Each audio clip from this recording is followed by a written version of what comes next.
Soup करण्यासाठी कॉर्नफ्लॉवरची गरज नसते बरं का. नमस्कार.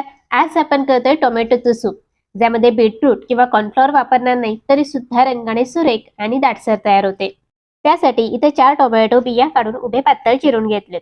एका कुकरमध्ये 2 टीस्पून बटर घालायचं, गरम करून घ्यायचंय. उभा चिरलेला यामध्ये कांदा घालायचा, 1 इंच दालचिनी, 2 ते 3 लसणाच्या पाकळ्या आणि तमालपत्र टाकून कांदा मऊ होईपर्यंत परतून घ्यायचा.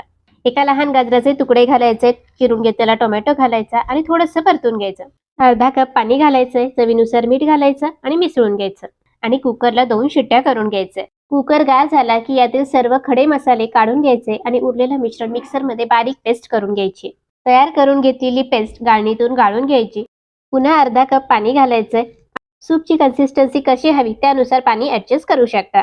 जादाचं पाणी ऍड केलंय त्या अंदाजानुसार मीठ घालायचं. अर्धा चमचा काळी मिरी पावडर, अर्धा चमचा मिक्स हर्ब्स आणि 1 चमचा बटर घालायचं. सगळं मिसळून घ्यायचं आणि याला एक उकळी काढायची. तयार झाले गरमागरम असे टोमॅटोचं सूप. रेसिपी आवडल्यास व्हिडिओला लाईक आणि चॅनलला सबस्क्राईब करायला विसरू नका.